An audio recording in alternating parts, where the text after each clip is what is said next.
Morning दोस्तों। वाराणसी दर्शन के बाद अब हम निकल चुके हैं सारनाथ के लिए।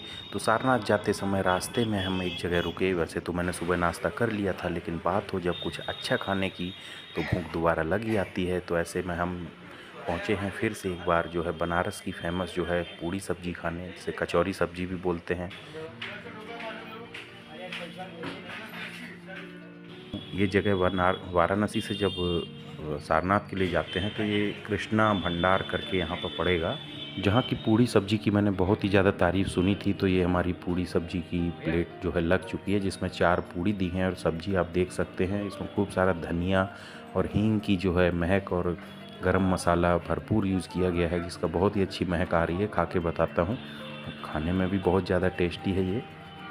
जैसे ही हमारी सब्जी की कटोरी आधी खाली हुई, भैया दोबारा सब्जी लेकर आ गए हैं और फिर से हमारी कटोरी को फुल कर दिया है। और देखिए यहाँ पर जो है बाबा विश्वनाथ की आरती का लाइव दर्शन यहाँ चलते रहते हैं। और अब हम जो है सारनाथ पहुँच चुके हैं। इस समय लगभग 12 बज रहा है।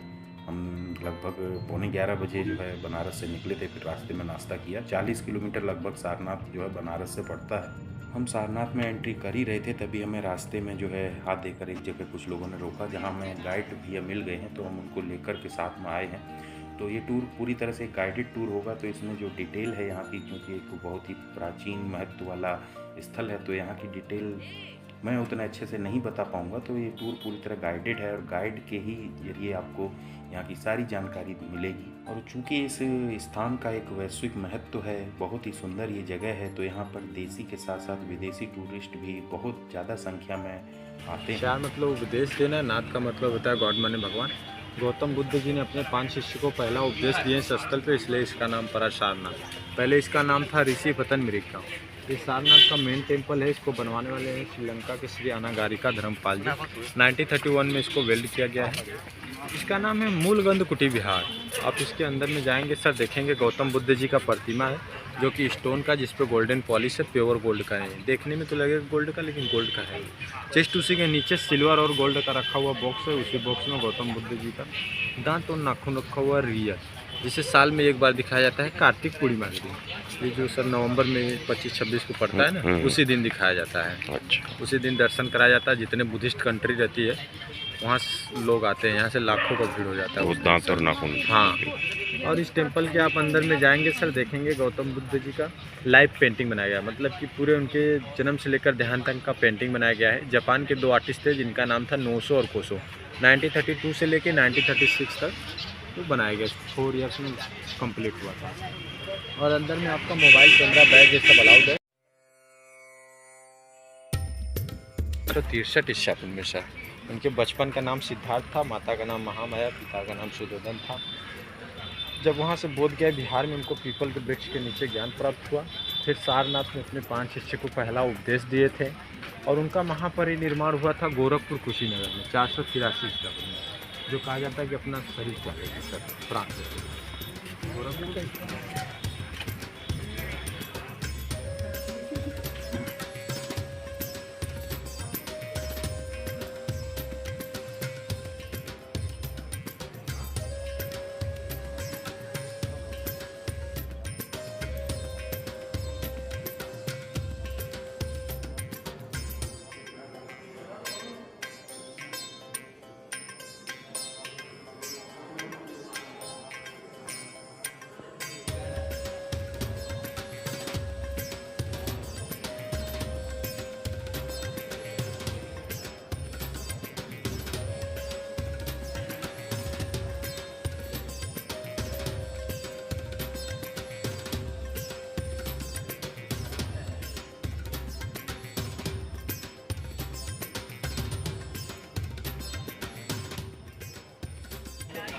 अच्छा,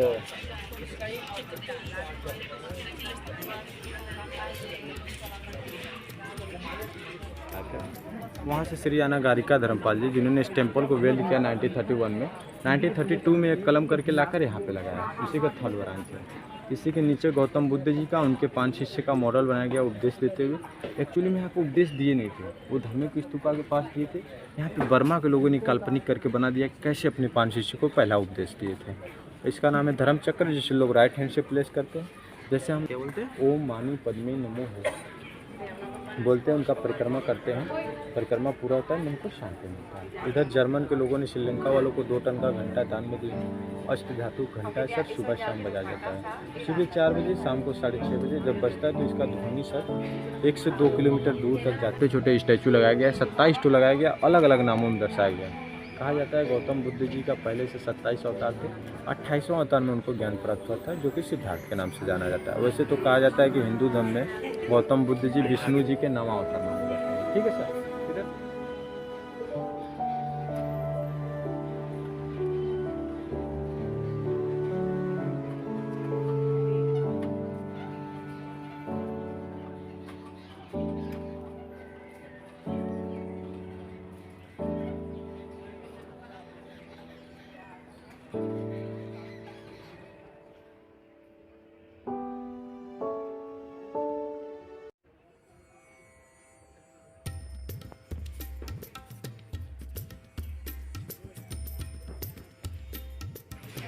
और ये ज्ञान प्राप्ति जो कि बोध गया बिहार में, इसी मुद्रा में उनको ज्ञान प्राप्त हुआ था, तो जो सामने दिख रहा है।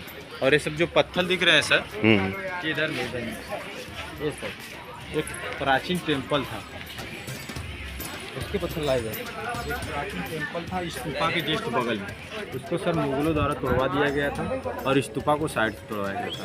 और इस टेम्पल का सर रिपेयर नहीं हो पाया। स्तूपा को तो रिपेयर करवाया गया, फिर से उसको जैसा का तैसा बनाया गया, और इस टेम्पल का रिपेयर नहीं हो पाया। तो जब 1931 में इस टेम्पल को बनवाया गया, तब इसका नाम रखा गया मूलगंध कुटी विहार। नहीं तो सारनाथ का जो प्राचीन टेम्पल, बुद्धिस्ट टेम्पल था, यही था, इसी का पार्ट, इसी को तोड़वाया गया सारनाथ। हाँ, मुगलों द्वारा तोड़वा दिया गया, जो अपना शरीर त्यागे थे।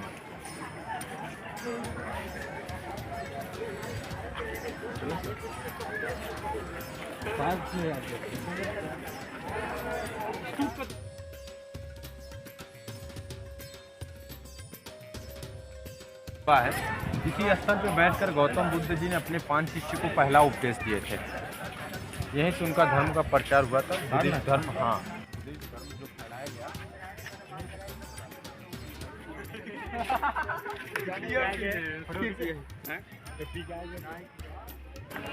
उपदेश जब दिए सर, उसी को 200 साल बाद जब कलिंग युद्ध किया अशोक सम्राट जी उड़ीसा में धौली नदी के पास, उनका लाखों सैनिक मारे गए, तो उनका हृदय परिवर्तन हुआ, तो वो शांति का धर्म, बौद्ध धर्म अपनाए।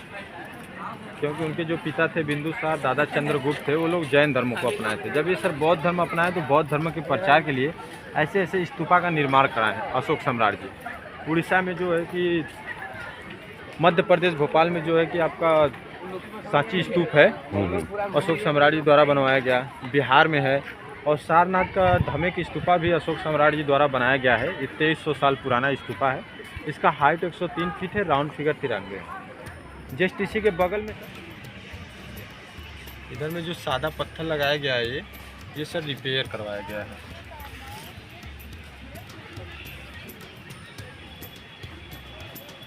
और इस पर नक्काशियाँ भी है सर, बहुत प्राचीन, वही 2300 साल पुराना ये सब नक्काशियाँ हैं सर। ये सब देख रहे हैं सर। अच्छा, नक्काशियाँ। हाँ, इधर में पूरे गांव पड़ता है ना, 5-6 गांव पड़ता है सर। इस नक्काशियों में बहुत बड़ा महत्व है इधर में। गरीब लोग इधर रहते हैं, जो सर वीविंग करते हैं, बनारसी साड़ी, सूट, दुपट्टा इधर ही बनता है सारनाथ में। अच्छा। तो ये सब डिजाइने लोग उतार कर अपने यहाँ बनारसी साड़ी, सूट, दुपट्टों पर उतारते हैं, जायकार द्वारा।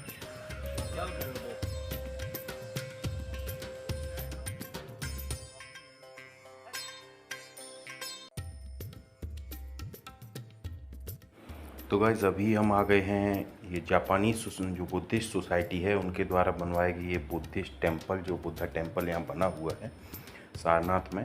इसी तरह से यहाँ पे कई कंट्रीज़ की जो बुद्धिस्ट सोसाइटीज़ हैं, उनके टेम्पल यहाँ बने हुए हैं, जैसे कम्बोडिया का है, म्यांमार का है। तो ये बहुत ही सुंदर जो है जापानीज़ टेम्पल जो यहाँ बना है। चलिए आपको अंदर से दिखाते हैं। यहाँ जो है भगवान बुद्ध जो हैं, उनकी जो है लेटी हुई मुद्रा में यहाँ पर मूर्ति है। और वैसे तो बुद्ध जो है मूर्ति पूजा के विरोधी थे, लेकिन आजकल उनकी ही मूर्तियों की पूजा हो रही है, विडम्बना है। तो अंदर चल के देखते हैं। जिस अवस्था में उन्होंने प्राण त्यागे थे, वही मूर्ति यहाँ पर है।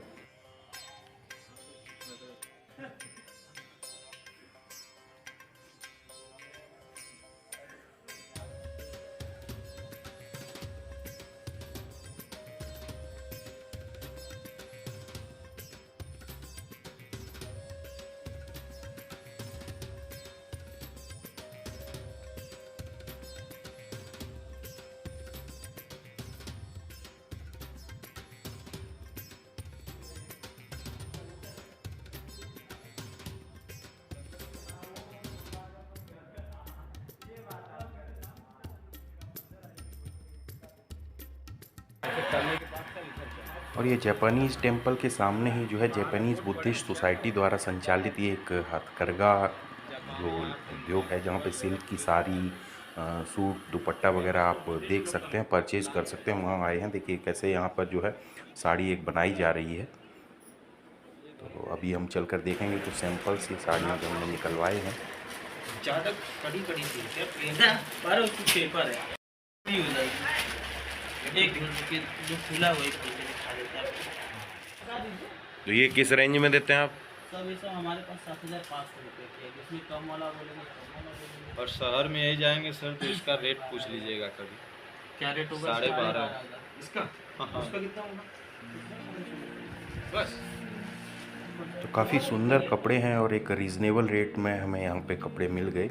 और देखिए अभी हम पहुँच गए हैं जो कंबोडिया की बुद्धिस्ट सोसाइटी है, उनके द्वारा जो टेम्पल ये बनाया गया है। यहाँ पर गौतम बुद्ध की जो है एक वाइट मार्बल की मूर्ति है अंदर, जो उन्होंने उपदेश दिए थे उसी मुद्रा में। तो चलिए अंदर चलकर देखते हैं। सारनाथ का कंबोडिया टेम्पल है, कंबोडिया द्वारा 2013 में बनाया गया है। वाइट मार्बल में गौतम बुद्धा जी का स्टैचू है, कर्म चक्र परिवर्तन मुद्रा में, जिस मुद्रा में अपने 5 शिष्य को पहला उपदेश दिए थे सर जी।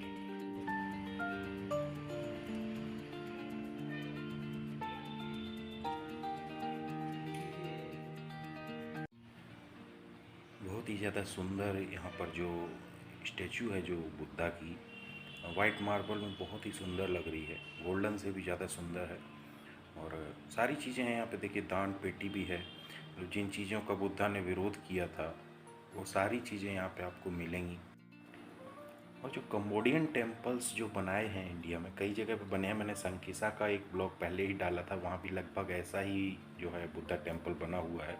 यहाँ का जो आर्किटेक्ट है वो बहुत ही सुंदर लगता है, ये ड्रैगन की जो मूर्ति वगैरह, ये चाइनीज़ टाइप का जो डिज़ाइन है ये बहुत ही अच्छा लगता है। और लगभग सेम ऐसे ही जो है ये ड्रैगन की डिज़ाइन वहाँ भी बनी हुई है, मैंने ब्लॉग डाला है, वहाँ भी काफ़ी सारी टेम्पल हैं जापान का, श्रीलंका का, वो ब्लॉग आप ज़रूर देखिए। और अगर आपने चैनल को सब्सक्राइब नहीं किया है तो प्लीज़ चैनल को सब्सक्राइब करना मत भूलिए, लेकिन सपोर्ट करते रहिए, सपोर्ट के से मोटिवेशन मिलता है। और ट्रैवल ब्लॉग बनाने में जैसा कि आप जानते हैं खर्चा बहुत लगता है, तो अगर आप सपोर्ट नहीं करेंगे तो मोटिवेशन कहाँ से आएगा।